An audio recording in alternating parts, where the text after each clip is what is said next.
प्यारे देश के युवा साथियों, आज एक अच्छी खबर आई है कि आखिर में हार करके धर्मेंद्र प्रधान जी ने अपना इस्तीफा देश के प्रधानमंत्री को सौंप दिया है।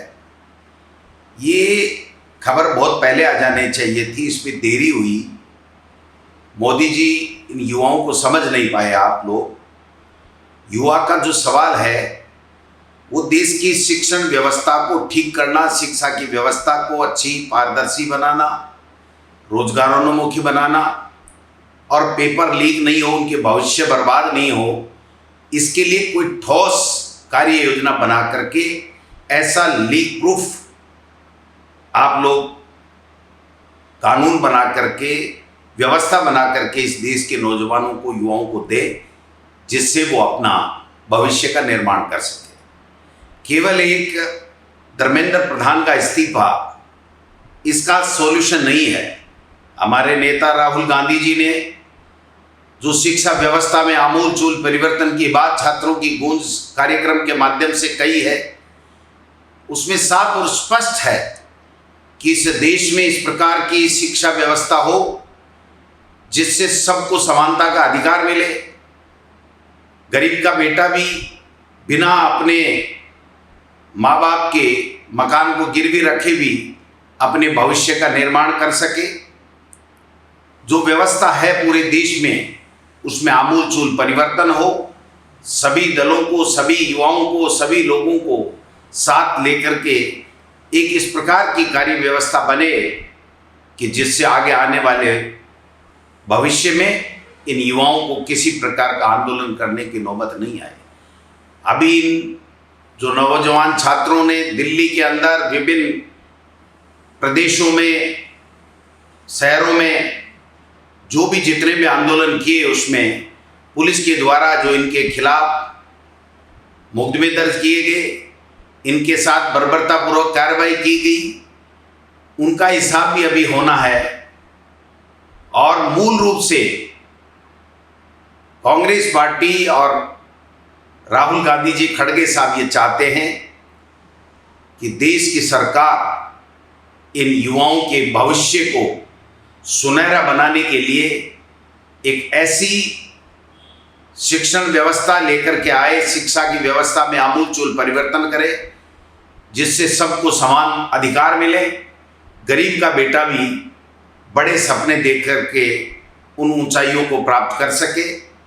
दोबारा किसी को कोई इस तरीके का करने का नौबत ना आए। मैं समझता हूं कि अभी ये शुरुआत है। देखते हैं, मोदी जी का अहंकार टूटा है, युवाओं ने करके दिखा दिया कि ये भाड़े के टट्टू नहीं, ये भारत का भविष्य है। और भारत का भविष्य जिस ओर करवट लेता है, जीत उसी की होती है। अभी पहली खबर है और कई खबरें आनी हैं, और ऐसी व्यवस्था हो जिससे दोबारा इस तरीके से हमारे बेटे और बेटियों के पिटाई, बर्बरतापूर्वक पुलिस की कार्रवाइयां नहीं हो, सरकार उनकी आवाज़ को अनसुना ना करे। इस तरीके की व्यवस्थाओं हमको आगे चल करके बनाना। देश के युवा साथियों, आपको सैल्यूट है। आपने वो करके दिखाया जो मोदी जी के अहंकार को तोड़ के दिखाया, मोदी सरकार को झुका के दिखाया। धर्मेंद्र प्रधान जो नीट यूजी पेपर लीक का दोषी था, उसको इस्तीफे के लिए आपने मजबूर किया। लेकिन ये लड़ाई यहीं खत्म नहीं होती है जब तक राहुल गांधी जी, नेता प्रतिपक्ष लोकसभा, और हमारे राष्ट्रीय अध्यक्ष खड़गे साहब जो कहते हैं कि इस पूरे देश की शिक्षा व्यवस्था को बदलने की आवश्यकता है, बच्चों के मुताबिक बनाने की आवश्यकता है कि कोई गरीब का बेटा दोबारा आत्महत्या के लिए मजबूर ना हो, वो अपने सपनों को ऊंचाई दे सके, अपने सपने पूरे कर सके, उसको कर्ज के बोझ के नीचे अपने माँ बाप को दबने से बचाने के लिए ये लड़ाई हमें अंतिम उस तक लड़नी है कि जहाँ इस देश की शिक्षण व्यवस्था में आपके मुताबिक, युवाओं के मुताबिक उनके अच्छे भविष्य के निर्माण में कभी भी कोई भी पेपर लीक जैसी कोई घटना ही नहीं हो, उनके सपनों को लूटा नहीं जा सके, वो व्यवस्था जब तक नहीं होती है तब तक हमारी ये लड़ाई जारी रहेगी।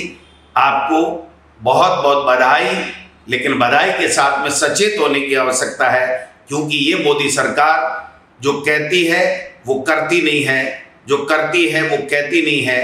अभी केवल एक धर्मेंद्र प्रधान का इस्तीफा आया है, बाकी हमारी जो लड़ाई है वो लड़ाई बाकी है। हम सब देश के लोग आप युवाओं के साथ में हैं।